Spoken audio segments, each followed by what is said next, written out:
사울이 주의 제자들에 대하여 여전히 위협과 살기가 등등하여 대제사장에게 가서 다메섹 여러 회당에 가져갈 공문을 청하니, 이는 만일 그 도를 따르는 사람을 만나면 남녀를 막론하고 결박하여 예루살렘으로 잡아오려 함이라. 사울이 길을 가다 다메섹에 가까이에 이르더니 호련히 하늘로부터 빛이 그를 눌러 비추는지라. 땅에 엎드러져 들음에 소리가 있어 이르되, 사울아 사울아 내가 어찌하여 나를 박해하느냐 하시거늘, 대답하되 주여 누구시니이까? 이르시되 나는 내가 박해하는 예수라. 너는 일어나 시내로 들어가라. 내가 행할 것을 내게 이를 자가 있느니라 하시니, 같이 가던 사람들은 소리만 듣고 아무도 보지 못하여 말을 못하고 서 있더라. 사울이 땅에서 일어나 눈은 떴으나 아무것도 보지 못하고 사람의 손에 끌려 다메섹으로 들어가서 사흘 동안 보지 못하고 먹지도 마시지도 아니하니라. 아멘. 우리가 성경을 읽을 때 성경의 스토리에 대한 과거와 그리고 현재와 또 앞으로 이루어질 미래에 대해서 다 알고 있습니다. 그리고 등장인물에 대한 심리와 그 심리의 그 사람들의 마음에 대한 것도 알고 있습니다. 보통 이런 걸 뭐라고 하냐면 전지적 작가 시점이다라고 합니다. 근데 우리가 성경을 읽을 때 전지적 작가 시점은 우리가 아닙니다. 하나님이십니다. 하나님의 관점인 거죠. 그래서 사도행전을 읽을 때도 하나님의 큰 그림을 알고 읽어야지만 이 사도행전을 제대로 읽을 수 있습니다. 사도행전 1장 8절 보면, 오직 성령이 너에게 임하시면 너희가 권능을 받고 예루살렘과 온 유대와 사마리아 땅끝까지 이르러 내 증인이 되리라, 이렇게 말씀하셨습니다. 예수님이 이 말씀을 하시고 승천하셨습니다. 그 이후에 신기하게도 이 말씀은 하나하나 이루어지는 것을 우리가 보게 됩니다. 먼저 성령이 예루살렘에 임하시고, 그래서 먼저는 복음이 예루살렘에 증거가 됩니다. 그리고 스데반의 순교와 핍박이 있은 이후에 사람들은 흩어졌고 유대의 복음을 전하고, 그리고 그 유대 중에 한 곳인 사마리아 땅에 빌립이 복음을 전하고 에디오피아 내시에게 복음을 증거합니다. 예수님이 말씀하신 대로 예루살렘과 유다와 사마리아에 복음이 전해지는 것입니다. 그리고 여기에서 그치지 않죠. 땅끝이 남았죠. 그 내용이 사도행전 9장부터 나옵니다. 사울은 이방인 선교사로 하나님이 점 찍으신 제목입니다. 그래서 하나님은 그를 찾아가셔 만나 주셨고 회심하는 장면이 나옵니다. 그리고 10장에서는 예루살렘 교회 리더인 유대인인 베드로와 또 이방인인 고넬료가 또 만납니다. 이건 우연히 만나는 것이 아니라 하나님이 그들을 만나게 해주셨습니다. 만나게 하셨습니다. 그래서 처음으로 예루살렘 교회도 이방인에게 복음을 전하는 사건이 만들어지게 되는 것이죠. 이 모든 것이 하나님의 큰 그림이고 계획이십니다. 사도행전을 읽어 내려갈 때 우리가 이 사도행전 강해를 첫 시작할 때 그런 얘기를 했습니다. 사도행전은 성경 행전이라고 얘기하지만 복음이 어느 곳에 증거되기 원하는가, 예수님은 어디를 바라보고 계시는가, 그것을 같이 바라봐야 한다. 그렇게 바라보면서 이 사도행전을 읽어 내려가야 된다. 그렇게 말씀드렸습니다. 저와 여러분의 인생도 마찬가지입니다. 그리스도인은 내가 있고 싶은 곳에 내가 있는 것이 아닙니다. 그것이 아니라 우리는 주인을 바꾼 사람들입니다. 그래서 예수님이 있으라는 곳에 우리는 있는 것입니다. 예수님이 멈추라는 곳에 멈추는 것이고, 예수님이 가라는 곳에 나도 가는 것입니다. 그것이 바로 그리스도인의 정체성인 거죠. 사도행전은 그 예수님의 행적이 바로 복음이 전파되는 지역이라고 말합니다. 예수님은 승천하셨지만 성령께서 가시는 곳, 복음이 전파되는 곳, 그것이 바로 예수님의 관심이 있는 곳이고 예수님이 가라 하는 곳이라는 것이죠. 그리스도인은 하나님의 최종적인 컨펌을 받는 사람들입니다.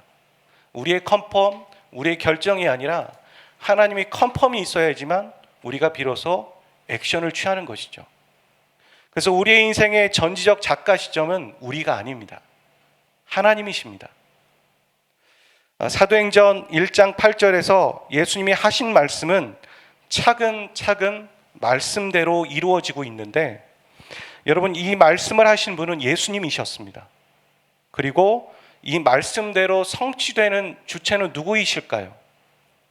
예수님이 말씀하셨는데 이 말씀을 이루어 가시는, 성취해 가시는 주체는 누구이실까요? 예수님의 영이신 성령께서 그 일을 하고 계십니다. 그러니까 본인이 말씀하신 것이 본인이 이루고 계신 겁니다. 민수기 23장 19절 말씀 함께 읽어보도록 하겠습니다.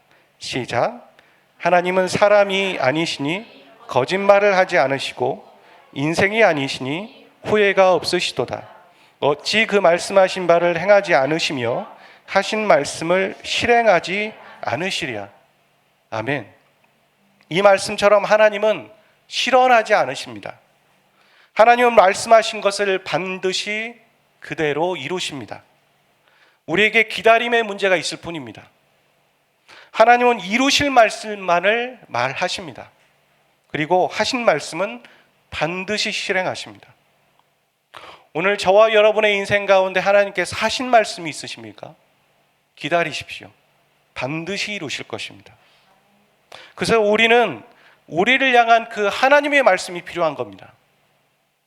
하나님의 음성을 성경을 통해 들어야 하는 것입니다. 이게 매우 중요한 부분입니다. 하나님의 말씀이 없다면 우리는 누가 짜놓은 틀에 우리의 인생이 끌려가게 될 것입니다. 내가 내 인생을 주도해 가지 않는다면 누군가는 내 인생을 끌고 가겠죠. 그게 세상일 것이고 사람들일 것이고 어떤 세상의 제도와 틀이 될 것입니다. 거기에 끌려가지 않기 위해서 우리가 먼저 해야 될 건 우리의 인생을 개척해야겠다가 아니라 이 전지적 작가 시점, 우리를 향한 하나님의 관점을 바로 알고 하나님의 말씀에 인도함을 받아야 한다는 것이죠. 사람에게 언어는 자신의 정체성을 드러내는 도구입니다. 우리가 사람들의 관계에 있어서도 우리가 멀리서 어떻게 표정을 보고 행동으로 지켜봤던 사람을 가까이서 말로 대화해 보면 저 사람이 어떤 사고방식을 갖고 있고 또 어떤 가치관을 갖고 있는지 알 수 있게 되는 것입니다. 이처럼 사람에게 말이라는 건 중요한 도구입니다. 그래서 이런 말이 있죠. 말한 대로 이루어진다. 참 신기합니다. 가수들이 그의 인생의 마지막 이렇게 일찍 죽은 사람들을 보면 그의 인생의 마지막 발표곡이 뭐였냐면 예정된 시간을 위하여 이런 얘기들이 나옵니다. 마치 자신의 인생의 죽음을 예비했던 것처럼 그런 노래를 부르고 죽죠. 이런 것처럼 신기하게도 말한 대로 이루어지는 것을 심심치 않게 보게 됩니다. 사람의 언어와 말이 중요하도록 하신 분은 사람이 아니라 하나님이십니다. 하나님도 천지를 창조하실 때 본인의 말씀으로 창조하셨습니다. 그래서 하나님이 하신 말, 성경의 말씀이 우리의 인생에 그렇게 중요한 것입니다. 우리 인생에 그렇게 중요한 부분을 차지하는 것이죠. 하나님은 자신을 우리에게 알리는 방법으로 어떤 걸 선택하셨는가? 어떤 신비롭고 기적적이고 그런 것으로 자신을 우리에게 알리기로 결정하셨는가? 아닙니다. 그렇게 하실 수도 있으셨는데 그러지 않으셨습니다. 하나님은 당신을 우리에게 알리시는 방법으로 성경 말씀을 선택하셨습니다. 잘 생각해 보셔야 합니다. 그래서 우리가 은혜와 기적을 체험하십니까? 어떤 신비로운 걸 경험하십니까? 우리가 체험적으로 하나님을 경험하셨습니까? 그렇다면 우리는 다시 과연 내가 체험한 하나님이, 기적이 바로 성경에 나와 있는 하나님인가 검증해야 합니다. 말씀으로 돌아가야 된다라는 말입니다. 그렇지 않는다면 잘못된 길로 빠질 수 있습니다. 우리가 그런 대표적인 한국의 기독교 역사의 대표적인 게 뭐냐면 다미선교회 같은 겁니다. 기독교 역사라고 말할 수 없죠. 다미선교회. 어떤 특정한 날, 특정한 시간에 예수님이 재림하신다고 어떤 목회자가 말했고 사람들은 모였습니다. 정말 그날을 예비하면서 많은 사람들이 자신의 집과 재물들을 친구들에게, 다른 사람들에게 다 주었습니다. 왜냐하면 나는 지금 천국에 들려 올라갈 것인가, 휴거당할 것인가. 그래서 모였는데 언론인들도 모였습니다. 근데 그 시간이 지났지만 아무 일도 일어나지 않았습니다. 여러분, 분명히 성경은 예수님이 다시 오신다고 말씀하십니다. 근데 거기에서 그들은 놓친 게 있습니다. 성경을 보지 않은 게 있습니다. 성경은 분명히 말하길 그날과 그때는 아무도 모른다, 그렇게 말하고 있습니다. 그런데 어떤 한 목회자가 그날과 그때를 정한 것이죠. 근데 사람들은 거기에 모인 겁니다. 여러분, 사람들은 거기에 모여서 본인들이 확증하였고 경험하였고 또 서로 위로했을지 모릅니다. 하지만 크게 하나 놓친 게 있습니다. 그들의 체험과 그들의 기적과 그들의 은혜를 말씀으로 검증하는 걸 놓친 거죠. 올바른 신앙을 위해 필요한 두 가지가 있다고 생각합니다. 내가 올바른 신앙을 갖고 있습니까? 올바른 신앙을 갖고 있는지 확인할 필요가 있는데 그건 두 가지로 확인하는 겁니다. 첫 번째는 말씀으로 확인하는 겁니다. 아까 말씀드린 것처럼 내가 기적을 체험하고 은혜를 경험했을 때 과연 그것이 성경적인가 확인해 봐야 합니다. 또 하나가 공동체에서 확인할 수 있는 겁니다. 신앙은 객관화하는 겁니다. 내가 하고 있는 것들이 과연 맞는 것인가? 다른 믿음의 사람들과 함께 점검하고 객관화하는 것이죠. 그런데 이 공동체와 사람들과의 관계 안에서도 저 다미산교회처럼 공동체는 있었는지 모르겠지만 말씀의 확인과 검증이 없었던 것이죠. 많은 사람들이 그렇습니다. 공동체를 가볍게 여기는 사람들도 결국에는 말씀에서 얘기하고 있는 교회와 공동체의 약속들을 놓치고 있는 것이죠. 결국에는 말씀으로 돌아가야 하는 것입니다. 여러분, 중세 카톨릭 교회가 타락했을 때 그것을 그냥 좌시하지 않는 사람들이 있었습니다. 그게 쯔빙글리와 루터와 칼빈과 같은 사람이죠. 종교개혁가들이었습니다. 종교개혁을 했습니다. 이들이 종교개혁을 하면서 가진 목표가 하나 있었습니다. 그게 뭐였냐면 한 성도가 자신을 향한 하나님의 뜻을 성경을 통해서 발견하는 데까지 이르기를 바랬습니다. 그런 마음을 가지고 종교개혁을 했습니다. 이 목표는 종교개혁가들의 개인적인 목표가 아니었다고 저는 생각합니다. 그걸 넘어서 하나님의 심정이었습니다.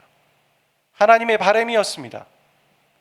한 개인이 신앙의 유린을 당하고 있을 때 그것을 보다 못한 하나님은 적절한 타이밍에 그들을 일으키셨고 또 그 타이밍에 인쇄술을 통하여서 성경이 어마어마하게 배급되고 보급되어진 것이죠. 그게 하나님의 심정이었습니다.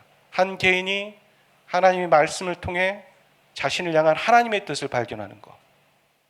여러분, 당시는 인쇄술이 발달되지 않았기 때문에 성경을 가까이 할 수 없었습니다. 일반 사람들은 성경을 가까이 할 수 없었습니다. 근데 지금은 너무나도 손쉽게 우리는 성경을 가까이 할 수 있고 접할 수 있고 읽을 수 있습니다. 하지만 그리스도인들은 성경을 가까이 하지 않습니다. 그게 오늘 우리의 현실입니다. 핍박을 받고 지하교에 있던 기독교는 정확히 313년 밀라노 칙령을 통해서 로마의 국교가 됩니다. 당시에 로마의 지배는 어마어마했습니다. 로마의 국교라는 것은 전 지구적인 국교가 바로 기독교였다는 것이죠. 이제는 사람들은 더 이상 눈치를 보지 않고 예배를 드립니다. 그런데 좋지만은 않았습니다. 사람들은 핍박을 받았을 때 하나님을 찾았던 그 간절함이 있었죠. 하지만 그 간절함 대신에 안정과 배부름과 나태함이 자리를 잡은 것입니다. 여러분, 성직자들도 국가로부터 월급을 받기 시작했습니다. 그래서 성직자는 더 이상 일용할 양식을 달라고 하나님께 기도하지 않았습니다. 문헌에서는 그렇게 얘기해요. 그 간절함과 그 월급이 맞바꿔졌다. 더 이상 성직자들도 하나님께 간절히 간구하지 않았다라는 것이죠. 여러분, 적은 항상 외부보다 내부의 적이 더 큰 겁니다. 무서운 겁니다. 그때나 지금이나 똑같습니다. 그것은 교회가 신앙이 세속화돼 버리는 겁니다. 사람들이 세속화돼 버리는 것입니다.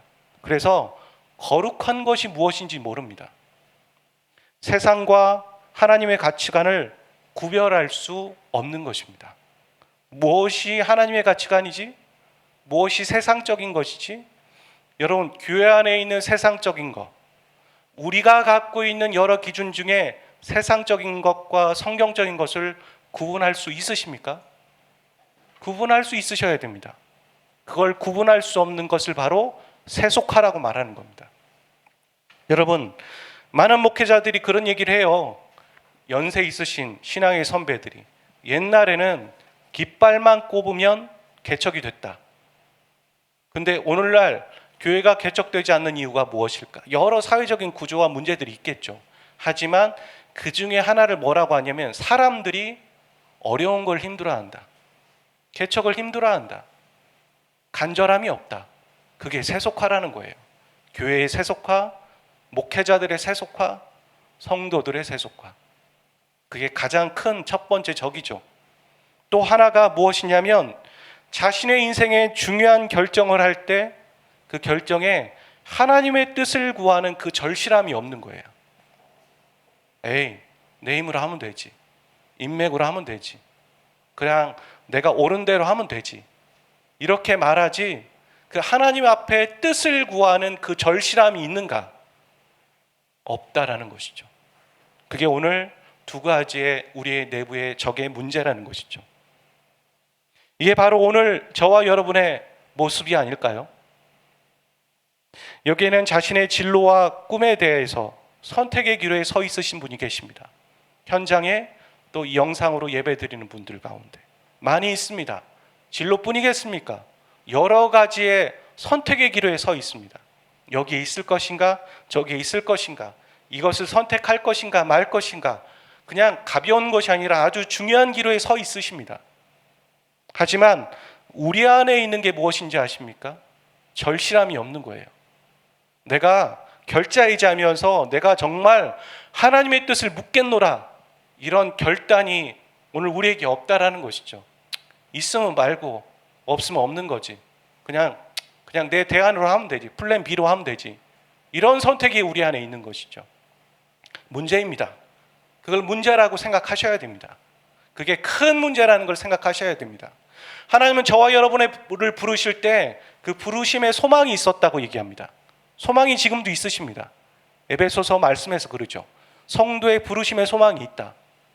우리를 어떤 목적에, 하나님의 나라의 목적에 쓰기를 원하시는데 우리는 그 뜻을 궁금해하지 않고 절실함이 없는 가운데 우리의 옳은 소견대로 나가게 되면 결국엔 돌아가는 거죠. 돌아가는 겁니다. 결국엔 돌아올 겁니다. 하지만 시간과 에너지와 수많은 정력을 낭비하면서 돌아가게 될 것입니다. 여러분, 절실함이 없다가 결정할 시간이 다가왔을 때 어떻게 됩니까? 절실함이 생기죠. 하지만 평소에 그전부터 하나님의 뜻을 묻지 않았던 사람에게 절실함이 찾아오면 동시에 무엇이 오는 줄 아십니까? 조급함이 옵니다.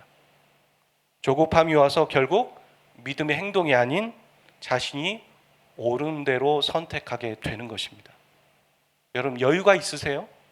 여러분이 여러분의 선택과 기로에 서 있을 때 기도할 수 있는 여유가 있으세요? 지금이 그때예요. 지금이 은혜 받을 때이고, 지금이 절실함을 보여야 될 때이고, 지금이 하나님 앞에 나가야 될 때이고, 지금이 바로 말씀으로 돌아가야 될 때입니다. 말씀을 여러분의 인생에 앞에 두고 나가셔야 할 때입니다. 기도하셔야 될 때입니다. 기도하시길 바랍니다. 여러분, 1999년에 개봉한 영화가 있습니다. 잔다르크라는 영화입니다. 이 영화의 끝부분에 보면 잔다르크는 감옥에 갇힙니다. 잔다르크는 신의 부르심에 응답하여 그 명분을 가지고 이때까지 수많은 전쟁을 치렀습니다. 의기양양했습니다. 그런데 감옥에 갇힌 잔다르크에게 진짜 신이 찾아옵니다. 제가 봤을 때 그 신은 아마 하나님이셨던 것 같아요. 그런데 잔다르크가 이 신으로부터 소명을 받았다고 생각하는 사건들에 대해서 신은 하나하나 이의를 제기합니다. 어렸을 때 잔다라크는 숲속에 꼽혀있는 칼을 발견했고 그 칼이 하나님이 자신에게 준 소명이라고 생각한 거예요. 그리고 이렇게 용맹한 군사가 되어서 이 전쟁을 치룬 것이었죠. 그런데 감옥에 갇힌 잔다르크에게 신은 찾아와서 말합니다. 야, 너는 왜 그 칼이 하늘에서 내려온 칼이라고 생각하냐? 왜 그렇게 생각했어? 야, 생각해봐. 말을 타고 가던 장수가 그 칼을 떨어뜨렸을 수도 있어. 혹은 장수들이 서로 싸우다가 한 사람이 그 칼을 놓쳐서 날아가서 거기에 있었을 수도 있는 거야. 그렇지 않니? 혹은 누군가 더 이상 나는 이제 장수 안 할래 하고 칼을 버렸을 수도 있는 거야. 그런 칼일 수도 있잖아. 그런데 왜 너는 굳이 그 많은 확률 가운데 너는 왜 그게 내가 너에게 해준 칼이라고 생각한 거니? 한번 얘기해봐. 이렇게 신은 잔다르크에게 찾아가서 그 말을 합니다. 그러면서 그 신은 그렇게 말합니다. 너는 그 명분을 가지고 수많은 사람을 죽였어. 그렇게 말하죠. 그랬을 때 잔다르크는 본인이 신의 뜻이라고 생각하며 치른 수많은 전투와 살인과 모든 것들에 대해서 혼란스러워합니다. 이게 바로 영화 말미에 나오는 부분입니다. 여러분, 잔다르크는 어떤 것을 했어야 했겠습니까? 오늘 말씀을 근거로 얘기한다면 그는 체험을 했고 기적을 경험했는지 모르겠지만 그것을 말씀으로 돌아가서 확인받아야 했다는 것입니다. 이 영화의 끝부분은 우리에게 많은 시사하는 것들을 줍니다. 오늘 우리도 그렇습니다. 하나님의 뜻이라고 하는데 자기의 뜻이에요. 자신의 오른소견으로 하고 있는 거죠. 근데 그것을 하나님의 뜻이라고 포장해서 얘기하면 다 끝나는 거죠. 다 통과죠. 그런 것은 아닐까? 나의 뜻과 하나님의 뜻은 분명히 구분되어져야 하는 것입니다. 여러분, 사사기 21장 25절 말씀, 제가 넘겼나요? 자매님 넘겼나요? 감사합니다. 말씀 한번 읽어보도록 하겠습니다. 시작. 그때 이스라엘에 왕이 없으므로 사람이 각기 자기의 소견에 옳은 대로 행하였더라. 여러분, 사사기 마지막 구절은 이렇게 말합니다. 왕이 없었다. 당시에 이스라엘엔 왕이 없었던 게 아니었습니다. 여러분, 이스라엘은 주변의 국가들과 다른 체제를 갖고 있었어요. 이스라엘은 신정체제입니다. 주변엔 왕이 있었죠. 왕정체제. 하지만 이스라엘은 신정체제예요. 그래서 하나님이 이전부터 그들의 왕이셨어요. 그러니까 저 말씀은 뭐냐면 그들의 마음 가운데 하나님을 중심에 두지 않았기 때문에 그들에게 왕이 없다라고 생각하고 있었던 거예요. 그리고 각자 자신의 옳은 대로 소견대로 행했다는 것이죠. 오늘 우리와 이 시대와 무엇이 다릅니까? 자기의 옳은 소견이라는 것은 하나님의 말씀 외에 모든 걸 선택하는 걸 말합니다. 애매하게 생각하지 마세요. 하나님의 말씀이 아닌 다른 걸로 선택하는 게 자기의 옳은 대로 행동하는 겁니다. 우리는 무엇을 쫓아야 하는가? 답이 나왔죠. 하나님의 말씀을 쫓아야 합니다. 말씀으로 돌아가십시오. 말씀을 가까이 하십시오. 공부를 한다고 말씀을 등한시하지 마십시오.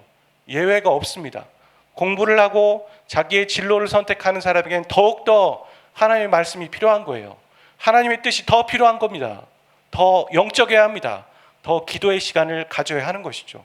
바쁠수록 더 그렇습니다. 오늘 9장에 보면 사울의 회심이 나옵니다. 성경은 사울이 회심하기 전에 어떤 사람이었는지에 대해서 말하고 싶어 합니다. 사도행전 8장 1절, 3절, 9장 1절 그렇게 말하죠. 그 중에 8장 3절만 한번 읽어보도록 할까요? 사울이 시작. 사울이 교회를 잔멸할세 각 집에 들어가 남녀를 끌어다가 옥에 넘기니라. 여러분, 3절에 나오는 이 잔멸하다라는 말은 신약 성경에 한 번 나오는 단어입니다.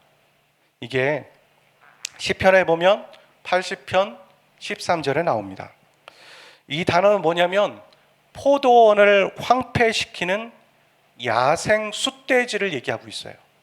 그러니까 야생 숫돼지의 행동에 대해서, 그게 뭐냐면 야생 짐승의 몸이 파괴되는 그런 의미의 단어예요. 그러니까 무슨 얘기냐면 사울은 회심하기 전에 교회를 부숴버리고 싶어 했고, 그리고 그리스도인을 갈기갈기 찢어 죽이고 싶어 했던 것입니다. 악랄했고 그는 잔인했습니다.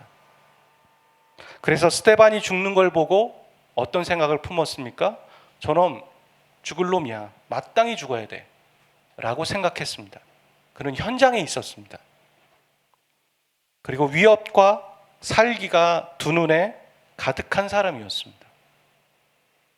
여러분, 사울과 같은 사람을 만나본 적이 있으십니까? 두 눈에 살기가 가득한 사람. 혹은 대화해 보셨습니까? 여러분, 똑같지 않지만 비슷한 사람을 저는 교도소에서 본 적이 있습니다. 몇 번 본 적이 있습니다. 여러분, 살기가 있으면 눈빛이 다릅니다. 여러분이 이런 사람과 친구하고 싶으십니까? 이런 사람과는 절대 우연이라도 마주치고 싶지 않으실 겁니다. 그런 사람이 좋은 사람이 되나 안 되나 저 궁금하지 않을 수도 있습니다, 여러분. 기대조차 하지 않을 것입니다. 그런데 그런 사람도 예수님을 만나니까 바뀐 것입니다. 성경은 이것을 말하는 것입니다. 예수님 만나면 정말 나쁜 놈도 바뀐다는 것이죠. 예수님 만나면 안 바뀔 것 같은 사람이 바뀐다는 것입니다. 예수님 만나고 눈이 멀었습니다. 그리고 그는 3일 동안 아무것도 먹지 못했습니다. 주는 사람이 없었던 것이 아니라 충격을 받은 거예요. 그리고 눈을 뜬 이후에 그는 다시 즉시 회당에 가서 예수는 하나님의 아들이라고 전파했다고 9장 20절은 말합니다. 즉시 가서 하나님의 아들이라고 전파했다는 것이죠. 여러분, 사울은 하나님을 믿는 믿음이 특별한 사람이었습니다. 그래서 예수가 하나님의 아들이라고 말하는 이런 신성모독하는 그리스도인들을 증오한 거예요. 이날도 예수 믿는 사람을 잡으러 다메섹으로 가는 도중이었습니다. 다메섹에 간 게 아니라 다메섹을 향하여 가는 그 도중에 길가에서 예수님은 사울을 만나 주셨습니다. 사울은 충격을 받았어요. 크게 두 가지의 충격을 받은 거예요. 첫 번째는 자신은 하나님을 열심히 믿는 믿음으로 이런 행동을 한 것인데 그 하나님이 예수님이셨다는 거예요. 충격을 받은 겁니다. 두 번째 충격은 사울은 그리스도인을 핍박했는데, 분명히 그리스도인을 핍박했는데 예수님은 사울에게 말씀하시기를 왜 나를 핍박하느냐, 그렇게 믿는 자와 자신을 동일시하는 그 예수님을 발견한 것이죠. 충격을 받았습니다. 여러분, 우리가 별로 신념이 없는 사람은 충격도 별로 안 받아요. 근데 확실한 신념, 그 신념 때문에 내가 죽을 수도 있다라는 그 신념을 갖고 있는 사람에게 그 신념이 깨지면 다 무너지는 거예요. 그게 사울과 같은 사람이에요. 사울은 자신의 회심을 회고하는 거죠. 나중에. 그러면서 사도행전 26장 14절 말씀에선 본인이 이렇게 말합니다. 말씀을 한번 읽어보죠. 시작. 우리가 땅에 엎드러짐에 내가 소리를 들으니 히브리 말로 이르되 사울아 사울아 내가 어찌하여 나를 박해하느냐, 가시채를 뒷발질하기가 내게 고생이니라. 여러분, 가시채를 뒷발질하기가 내게 고생이니라, 이 말은 속담입니다. 이 표현에서 사울은 힘세고 고집센 숫소를 말합니다. 그리고 예수님은 이 가시돋친 채찍으로 그 소를 훈련시키는 농부의 비유를 하고 있는 겁니다. 그러니까 이게 의미하는 바는 예수님은 계속해서, 그러니까 사울이 회심하기 이전부터 예수님은 계속해서 사울을 막대기로 찌르고 쑤셨다라는 거예요. 부담감을 계속 주신 거죠. 그의 견고한 진이 부서지기를 위해서. 그리고 사울은 저항했죠. 저항했는데 그것이 사울에게 버틸만 했는가? 아니었다는 거예요. 본인 안에 내적 갈등이 계속 심했다, 어마어마했다는 거죠. 힘들었다라는 거예요. 그는 의기양양 기세등등 그리스도인을 핍박하고 다녔던 게 아니었던 거예요. 겉은 그랬는지 모르지만 그의 내면에는 계속해서 보이지 않는 내적인 갈등과 의문과 질문과 의심들이 그 안에 있었다라는 걸 말하는 겁니다. 여러분, 우리가 구원을 받기 원해서 기도하는 우리의 가족과 형제와 이웃과 자녀들이 있어요. 여러분, 무너지지 않을 것 같죠? 그의 견고한 진이 딱딱하지 않습니까? 그러면서 우리는 가끔 포기합니다. 야, 나는 구원받았지만 저 사람 언제 구원받을까? 나의 가족은 언제 구원받을까? 참 힘들다. 가는 길이 참 멀다. 가능할까? 여러분, 사울이 구원을 받았다고요. 그 눈에 살기가 가득한 그 지독한 사람이 예수님을 만나니까 이렇게 바뀐 거예요. 그리고 그 사울의 구원은 하루아침에 이루어진 게 아니었던 거죠. 조금씩 예수님은 찌르고 계셨다는 거예요. 그럼 우리가 구원 받기를 원하는 그 영혼들에게도 예수님은 지금도 찌르고 계세요. 찌르고 계시는 겁니다. 그걸 믿으셔야 합니다. 그렇다면 여러분, 사울에게 가시돋친 채찍은 무엇이었을까요? 우리 몇 가지로 충분히 추론할 수 있는 게 있죠. 첫 번째는 뭐냐면 스데반이었을 거예요. 여러분, 그가 스데반이 재판받고 죽을 때 현장에 있었어요. 그의 옷자락을 들고 있는 사람이 청년 사울이었다고 말해요. 여러분, 스데반이 죽을 때 어땠습니까? 얼굴이 천사처럼 빛났다. 성경은 말합니다. 돌에 맞아 죽는 사람이 천사처럼 빛나는 얼굴을 하고 있었고, 그는 공야에서 긴 설교를 했어요. 그것이 사울에게 떠나지 않았을 것입니다. 저 사람은 뭔데 자신을 돌로 쳐서 죽이는 사람들을 용서하며 그 얼굴은 천사와 같았을까? 사울은 궁금했을 겁니다. 그게 떠나지 않았던 거죠. 여러분, 사울은 그리스도인을 심하게 박해했습니다. 아주 심하게. 그에겐 뭐냐면 반대로 생각하면 그의 내적인 불안감과 의심이 있었다는 걸 말해요. 그러지 않았다면 그렇게 말하지 않죠. 행동하지 않죠. 우리가 강하게 부정하는 건 자신의 진심이 들켰을 때 말하기도 행동하기도 하는 거예요. 여러분, 셋째, 이렇게 심하게 박해하고 핍박해도 사울의 꺼림직한 마음은 가시지 않았을 겁니다. 왜냐하면 여러분, 그는 의롭다고 주장해요. 본인이 의로웠다. 여러분, 의로운 사람이 이 세상에 한 명이라도 있을까요? 하나님 앞에 본인은 의롭지 않았을 거예요. 여러분, 본인은 보여지지 않는 숨겨진 죄들이 있었고 욕망이 있었고 탐욕이 있었고, 그것을 다른 사람은 못 보도록 숨기곤 있었는지 모르지만 본인은 발견하고 있었던 거예요. 매일매일. 그것 때문에 혼란스러웠죠. 갈등을 느꼈죠. 의로운 척 하긴 했지만 정말 힘든 하루하루를 그는 보내고 있었던 거예요. 이처럼 우리가 구원받기 원하는 사람들도 매일매일 겉은 안 그렇지만 힘든 나날을 보내고 있는 거예요. 얼마 안 남았습니다. 예수님을 만나면 사람은 변하는 거예요. 다른 방법이 없어요. 다른 방법 없습니다. 그에게 복음을 전하고 그가 예수님을 만나도록 하는 것밖에 없는 거예요. 우리는 그런 기도를 해야 돼요. 예수님 만나 주십시오. 다른 방법이 없습니다. 나를 바꾸신 것처럼 저 영혼을 만나 주십시오. 사울을 찾아오신 예수님은 하루아침에 갑작스럽게 찾아오지 않으셨습니다. 점진적으로 그의 삶에 의문을 던지고 질문을 던지고 예수님은 그렇게 견고한 진을 하나하나 무장해제시키신 겁니다. 사울과 같이 약하고 무서운 사람이 예수님을 만나니까 그가 바로 회당에 가서 예수는 하나님의 아들이라고 말할 수 있었던 것처럼 사람은 예수님을 만날 때 변합니다. 사람은 성경을 읽을 때 변하는 거예요.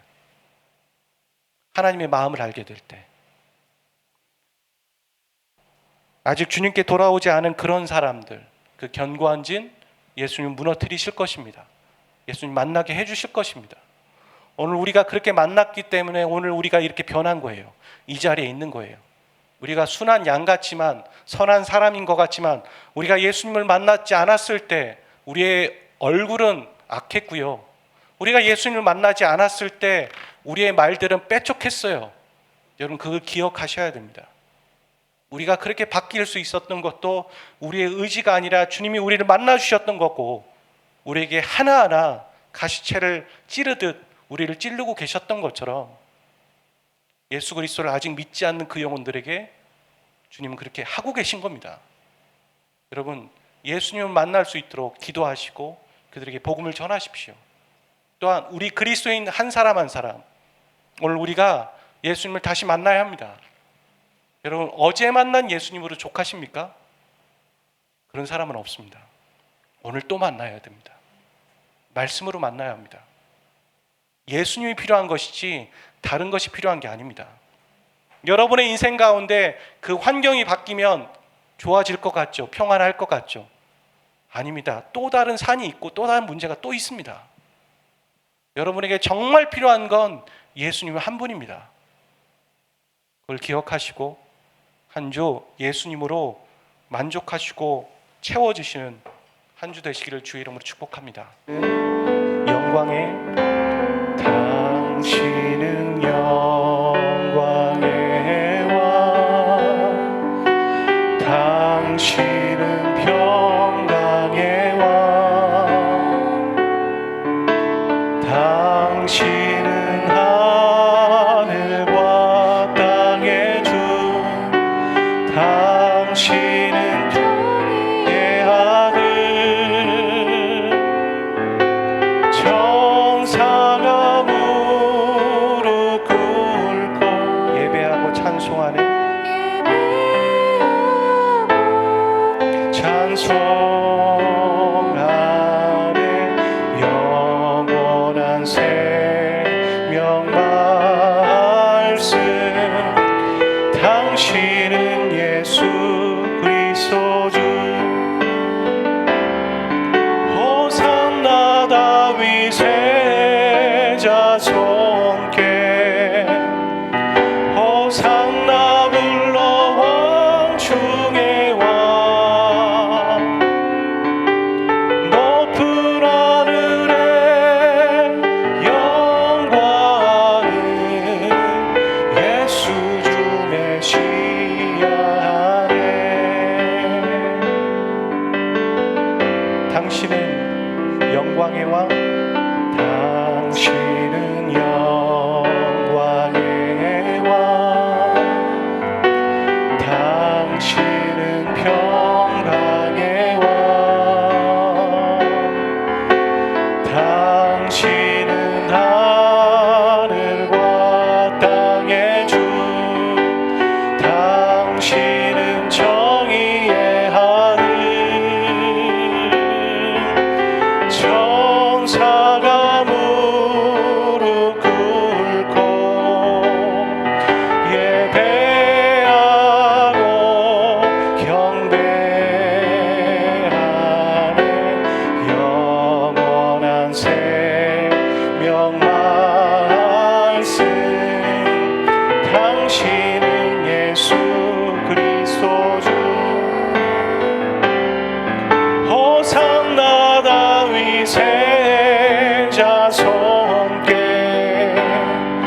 호산나 불러 왕 중의 왕, 높은 하늘에 영광은 예수 주. 선포합시다. 호산나 다윗의 자손께, 호산나 다윗의 자손,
다윗의 자손께 호산나 다윗의 자손께 호산나 불러 왕 중의 왕 높은 하늘에 영광을 주님을 높여드립시다. 예수님 한 분만을 높여드립시다. 호산나 호산나 다윗의 자손께 호산나 불러 왕 중의 왕 높은 하늘에 영광을 예수 주 메시아 높은 하늘에 높은 하늘에 영광을 예수 주 메시아. 우리 같이 기도합니다. 말씀으로 채우는 저의 인생 되기를 원합니다. 예수님으로 채우는 저의 인생 되기를 원합니다. 예수님이 가시는 곳에 내가 가기를 원하고 예수님이 멈추라 하는 곳에 내가 멈추며 말씀의 인도함을 받는 저의 인생 되기를 소원합니다. 또한 나의 가족과 예수 그리스도를 믿지 않는 형제와 부모와 자녀들 가운데 주님께서 일하고 계심을 믿음의 눈으로 바라보겠습니다. 기도하겠습니다. 포기하지 않겠습니다. 지치지 않겠습니다. 기도로 나가겠습니다. 우리 그렇게 같이 기도하며 나가기를 소원합니다. 기도하겠습니다.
아버지 하나님 감사합니다. 사울처럼 잔인하고 악랄하고 죄인으로 살아갈 수밖에 없는 우리의 인생인데 주님 찾아와 주셔서 우리를 바꿔주시니 참 감사합니다. 앞으로 갈 길이 너무 많지만 성숙하고 연단되어져야 될 부분이 많지만 우리를 구원하시고 하나님의 예배자로 삼아주시니 참 감사합니다. 우리가 변할 수 없었는데 변했던 것처럼, 예수님으로 변했던 것처럼 나의 가족과 나의 이웃과 그 영혼들이 주님으로 인하여서 변할 것을 믿음으로 고백하고 선포합니다. 믿음의 눈으로 바라보겠습니다. 하나님, 우리의 인생이 말씀의 인도함을 받는 인생 되기를 원합니다. 성령의 인도하심을 받는 인생 되기를 원합니다. 우리의 옳은 소견대로 왕이 없으므로 살아가는 사사기 때의 그 사람들처럼 어리석은 결정들과 행동들을 다시 하지 않기를 원합니다. 우리 안에 하나님을 찾는 간절함을 허락하여 주십시오. 하나님의 말씀대로 살고자 하는, 하나님의 뜻을 묻고자 하는 간절함을 우리에게 회복시켜 주십시오. 말씀대로 살아가고자 하는 결단과 용기를 허락하여 주십시오. 지혜의 사람 되게 하여 주십시오. 이 소원과 이 바람이 하나님 베델 교회에 있는 다음 세대들에게도 동일하게 적용되고 은혜로 허락하여 주십시오. 그들의 마음들 가운데 누가 가르쳐 주지 않았지만 성령 하나님께서 그들에게 가르쳐 주심으로 말미암아 그런 소원함과 그런 바람과 그런 결단들이 그들 안에 있게 도와 주시옵소서.